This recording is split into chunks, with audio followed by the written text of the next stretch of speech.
Hello बच्चों, चलिए प्रश्न को पढ़ते हैं और समझते हैं।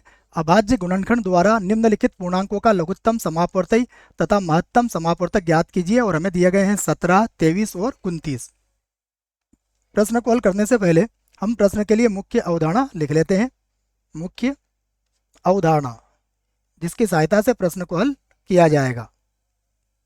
मुख्य अवधारणा में हम लघुत्तम और महत्तम दोनों को ही समझेंगे बच्चों। सबसे पहले मैं आपको लघुत्तम समापवर्ती के बारे में बता देता हूँ।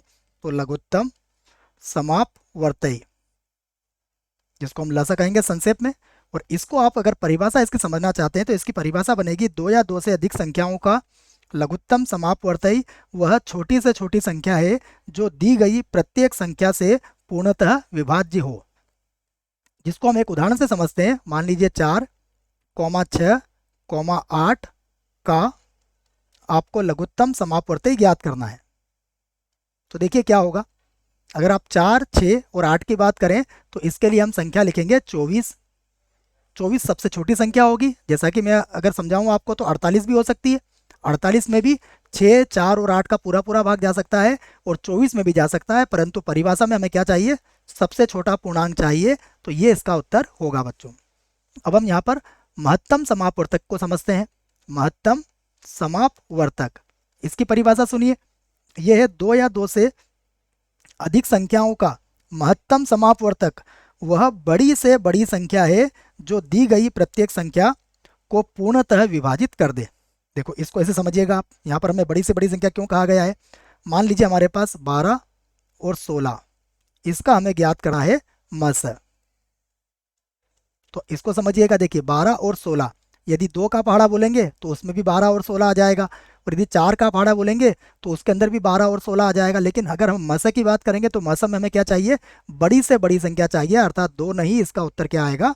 4 आएगा बच्चों। आइए अब जो प्रश्न दिया गया है उसकी दी गई संख्याओं को लिख लेते हैं। तो मैं यहाँ से लिख लेता हूँ। दिया है।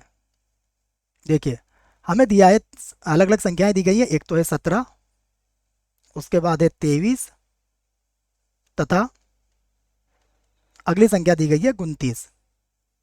अब हम इन सबके गुणनखंड कर लेते हैं। तो ये तीनों ही संख्याएं क्या है? हमारी अभाज्य संख्या है।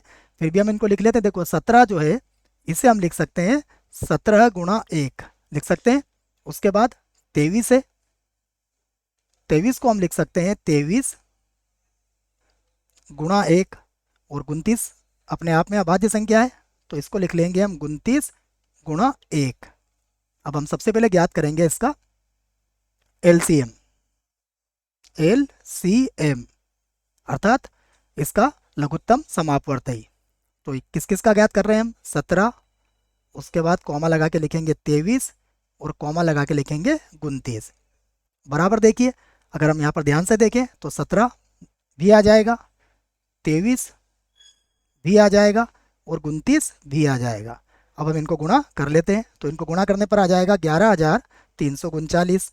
11,339। अब हम इसका एचसीएफ ज्ञात कर देते हैं, अर्थात महत्तम समापवर्तक। किस किस का? 17, उसके बाद है 23 और उसके बाद है 29। तो देखो इन सब में ओवेनिस्ट क्या है?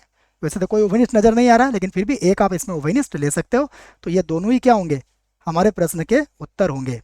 आशा करता हूँ बच्चों आपको इस प्रश्न का उत्तर समझ में आया होगा। धन्यवाद।